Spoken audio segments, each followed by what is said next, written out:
Recently, I shared we were invited to hunt in Kentucky during that state's opening weekend of firearm season.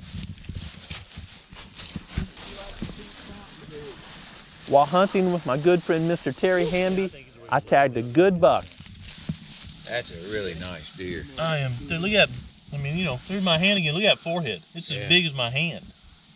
Yeah. He looks old. Yeah, I'm happy. I mean, I'm happy. It's the experience. He's got a lot of character. He does. He's a cool deer. Man, yeah. Look where he's been rubbing. Oh, yeah. So we got 3 does and a buck this morning. Awesome. 8 does and a buck total. So That's good. I did my part to help it on the sex ratio. You did your part. It's kind of fitting that you kill one here, because I can remember when you and I came down through here in a 4-wheeler. Oh yeah, you couldn't hardly get in weaving here. our way through all these pines. Yeah. And you marked it out with Flag. We blew with flags. with blue flags, and then we clear cut it, and then we pull the stumps out with a track hoe.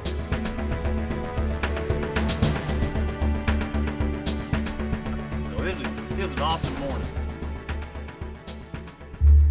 Daniel was also hunting at Mr. Hamby's property that weekend, and he was trying out the Winchester 350 Legend. It's the morning of November 9th and it's cold. It's about 25 degrees, opening day here in Kentucky, the firearm season, and I've got the 350 Legend with me in this redneck. So the Fall Buffalo blend is frosted over out in front of me. It's just a beautiful morning, trying to remove a bunch of mouths out of this food plot. This is actually the same food plot Grant and Clay hunted during the early season. There were a lot of deer coming to this food plot, and so it's been browsed heavily. In fact, when they filmed here, there were really good beans, and they've just stripped the beans, and now it's just Fall Buffalo blend. This property owner, Mr. Hamby, has done a lot of habitat work here. There's a bedding area just out in front of me, butts right up next to the food plot. If a mature buck comes in, I'll be throwing the 350 at him, but I'm really targeting does because we need to remove a lot of mouths from this area. Well, this morning I've got the Montanas out. I've got Estrus Betty with the freshman buck. I've got him about 50 yards in front of me. Estrus Betty pointing back towards the bedding area, and the buck back behind her. During the pre-rut or even late season, you've probably seen a doe come out in front of your hunting area and squat to urinate.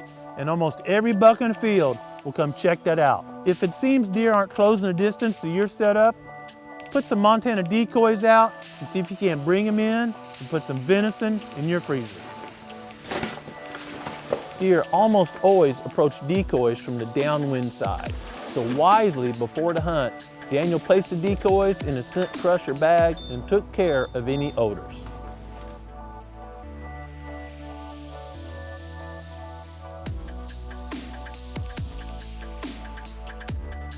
It was early during Daniel's hunt when the doe approached the plot from behind the blind where Daniel was hunting and locked on the decoys. The doe moved downwind of the decoys and began walking parallel to them, offering Daniel a broadside shot.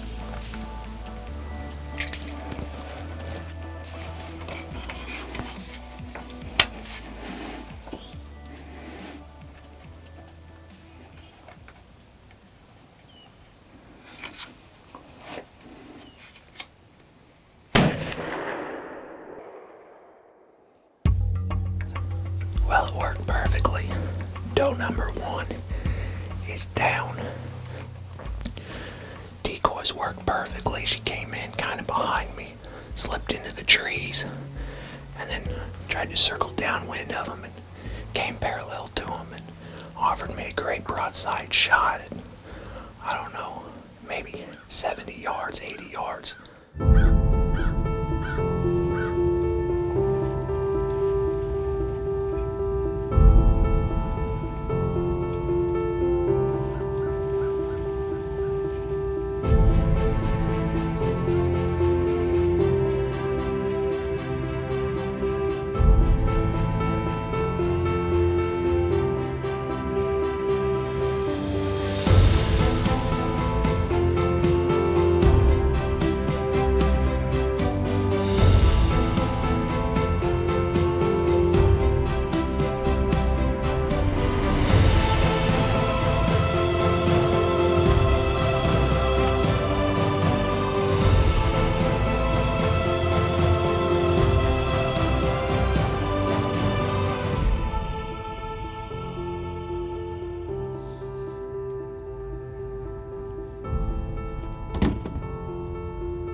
Well, it's just been a beautiful morning here in Kentucky.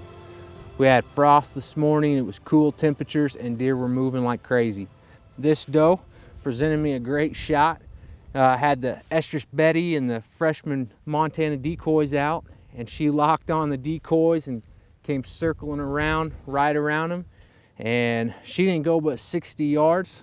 The 350 Legend put it right behind the shoulder, and it came out right in front of the offside shoulder, just the way she was quartering.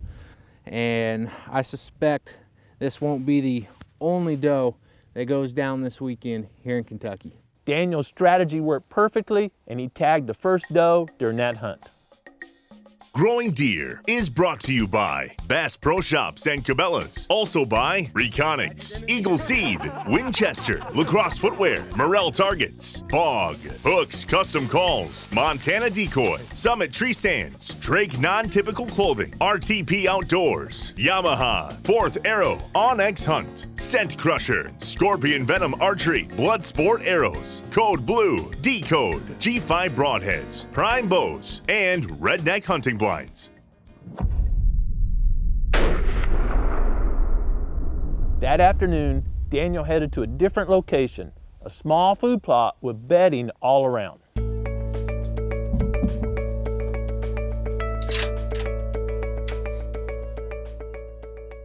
Grant, Tyler, and I have all come down to try to help our good friend Mr. Terry Hamby remove several does from his property. We're on our toes. It's that time of year where anything could happen, and it's going to happen fast. Saw a lot of cruising and chasing this morning. Grant saw several nice bucks, and I'm self-filming out of the redneck this afternoon. I'm going to load up the 350 Legend, and we're going to get to work, and hopefully a couple does come out to feed this afternoon. He wasn't in the blind long before the first head popped up over the hill.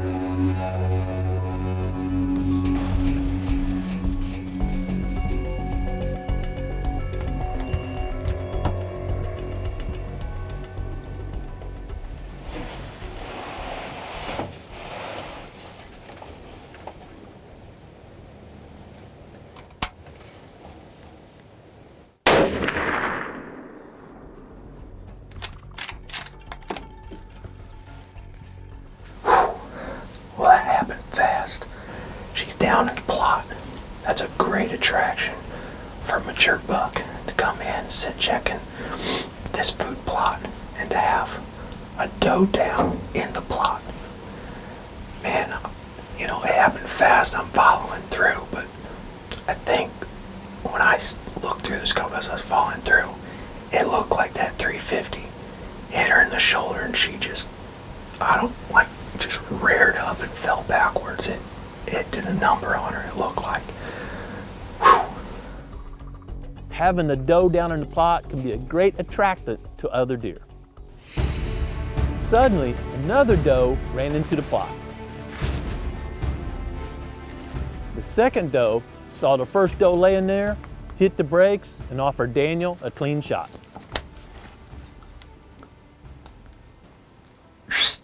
Hey! Hey!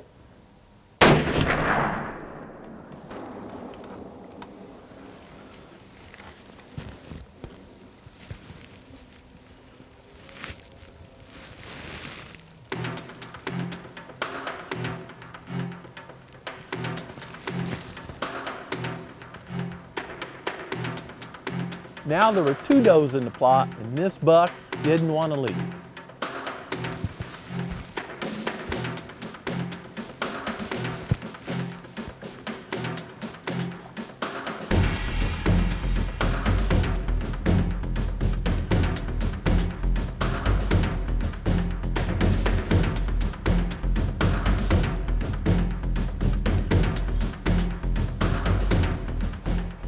He tried to row one of the does over with his antlers. Talk about an attractant, we've seen this time and time again.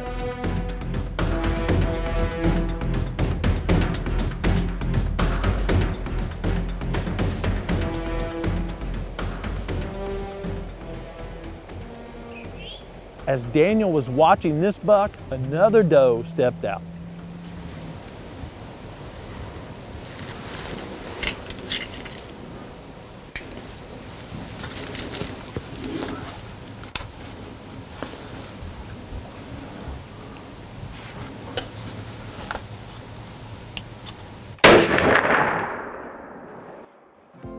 Even after the shot and the doe running out of view, the buck stayed locked on the 2 does Daniel dropped in the plot. Daniel did a great job helping Mr. Hamby toward his doe harvest goals and provided lots of quality venison to some folks in the area that needed a bit of help. A few days after we returned from Kentucky, Missouri's firearm season opened.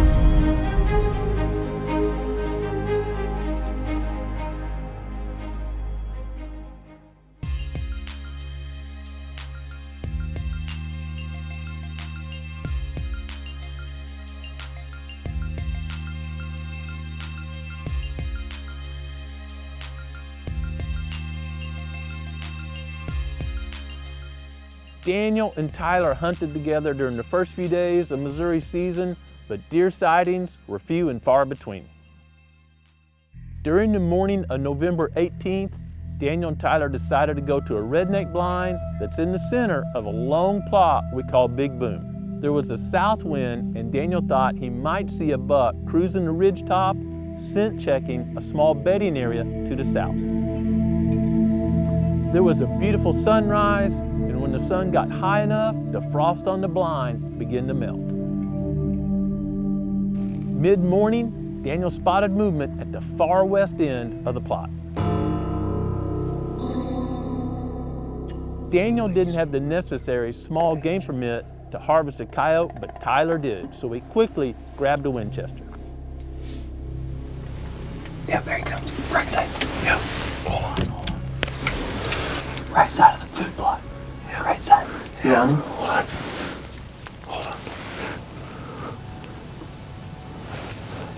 Okay. Whenever. Hold on.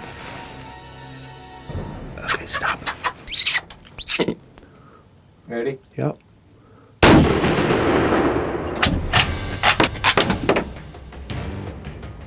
Nice.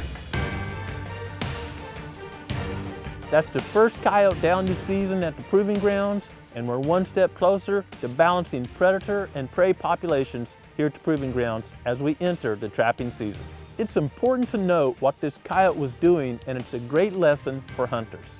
This coyote was likely doing what Daniel hoped a buck would do. He was running the ridge top, cutting that south wind, scent checking for a meal, or a buck would be scent checking for a receptive doe.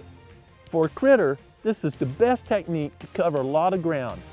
They get on the downwind side of an area they believe their target will be, bedding area, cover for small game, cruise through there using their nose to find that target and then move in and get closer. Whether you're hunting deer, elk, coyotes, or hogs, understanding the wind and how it acts in different topographies and habitats is critical to being successful.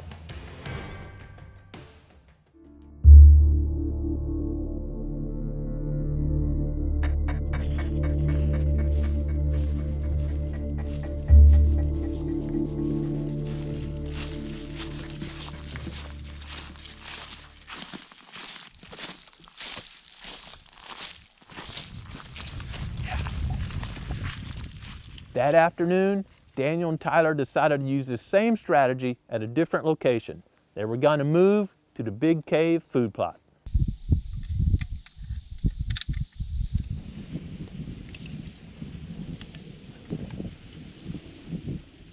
This plot's on top of a long ridge, and it was planted earlier this fall with Eagle Seed's Fall Buffalo Blend. On the south side of this ridge is a large bedding area. Last summer, we used prescribed fire once again in this bedding area. Repeated use of fire reduces ticks, controls hardwood saplings, and encourages native grasses and forbs to thrive. A few weeks before Daniel's hunt, I hunted another food plot on the same ridge we call Little Cave, and I was able to take a doe and see several other deer. With the southwest wind forecasted, Daniel and Tyler decided to hunt from a pair of summit stands hung in the southeast corner of the Big Cave plot. Daniel's strategy was based on knowing there were a lot of does in the area, they'd likely be feeding in the plot, and therefore a buck would likely scent check that area trying to find a receptive doe. With much excitement, Daniel and Tyler got settled in the summits and waited to see what would happen. It's trying to settle in. Oh, there's a deer right in front of us. Big buck in front of us. Buck behind a doe.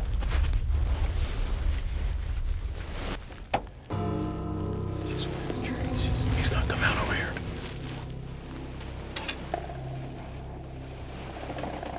Here he comes. Through the ditch. Do you see him? Yeah. He's in the ditch. Yeah, he's standing there. Just wait. He's gonna. I see him. Let's just let him stop. Tell me before he shoots. Okay. Okay, whenever you're ready.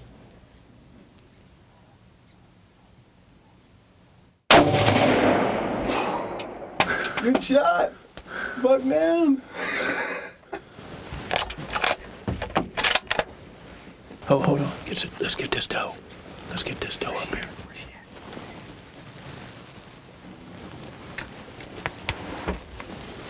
You ready? Yeah.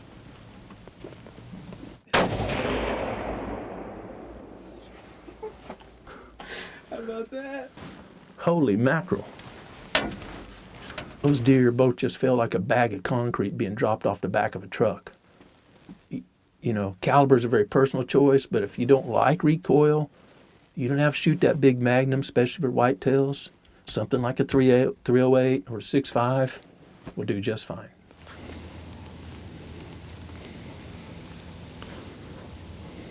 I wonder who it is. Clay didn't say, he just said buck and doe down. There's a lot of possibilities this doe it could be. That's great. The shots were just, there we go. We think that's great. About 3 minutes later, Even with great plans, not all hunts start off with a boom. And they sat there a while enjoying a beautiful sunset, but didn't see any deer. Just as shooting light was starting to fade, Daniel saw antlers coming over the ridge.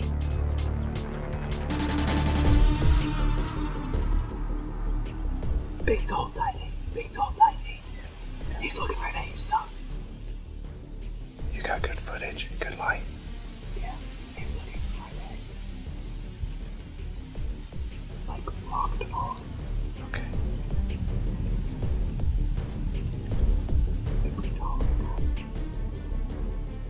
Do you have enough light? Yeah.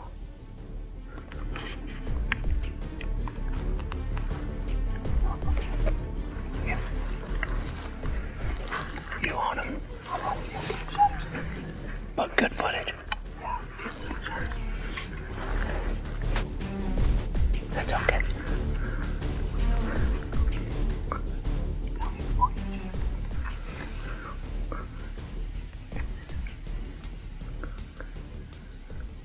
That shadow, dude. You on him?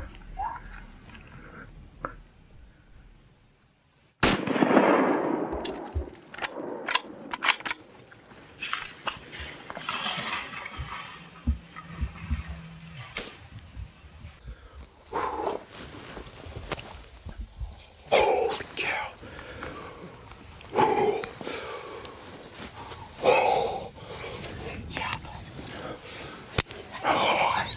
Yes. Yes. Real tall type, big shoulders. I don't know. Holy cow. Oh my word.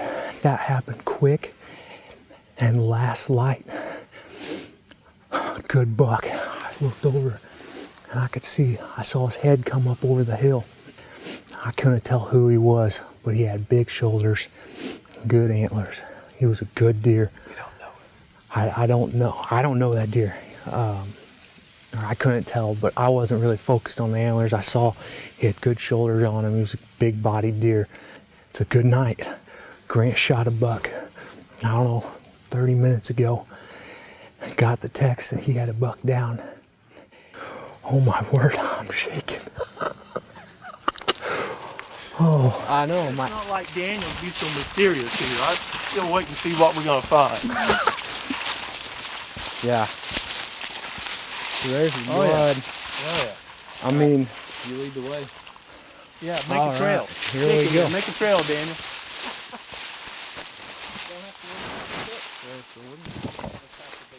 Yep. Right there. See his eyes, white belly. Oh yeah, oh yeah. And even when he was all the way across the field, I could just see it was gray on his neck. And I was like, oh my, that's cool. Oh Big yeah. buddy. Nice deer, Daniel. Congratulations, man. Thank you. Thank you. Man, what a nice deer. Look at the chest on that thing. Oh man, yeah. Check out what he's got on this. Is that cool or what? What a fabulous buck. Holy, And I've never seen this deer. Yeah, you know that deer. We'd all know that deer. Check that neck out. Look at that Look, bruiser. just gray all the way down. Yeah. I could see that just. Look at that bruiser. Man, Daniel. I'm so proud of you. Thank you, Grant. Man. Thank you very much. Man. Yeah. I mean, big bases. Oh, yeah. Yeah. And I just character. love that. When I lifted Yeah. him up and I saw that, I was like, oh my word. Yes, it did. We're about to come to you guys. Oh my word. About spoiled your hunts, what you're saying. Well, At least you wouldn't have known it and been mad at me. what did I text you, Clay? I said, Yeah. do we need to come down and help you guys? And I think we had like 20, 30 minutes of light. You said, no, we're getting down. I think we're good. I'm glad you didn't need All right, hey, let's get that rascal out of here. All right. And let's tell you, I've already drugged the doe, so it's not my turn right now. Daniel tagged a good buck we had no history with, and such bucks are usually called bonus bucks. During the rut, bucks often use portions of their home range they rarely use during the rest of the year. How far bucks travel during the rut is often influenced by habitat, hunting pressure, and many other factors. And an additional factor is each buck is a unique individual, and some bucks travel much more than others. Daniel's strategy obviously worked, and it provided the Growing Deer team with lots of fresh venison and another mount for Daniel's wall. It's the time of year we celebrate New Year's, and many folks make decisions to do something more or better than they did during the previous year. I hope you decide to get outside and enjoy creation, but most importantly, make a commitment to slow down every day, be quiet, and listen to what the Creator is saying to you. Thanks for watching Growing Deer. If you enjoy the strategies and techniques we share at Growing Deer, I hope you'll give us a thumbs up and encourage your friends to subscribe to the Growing Deer channel.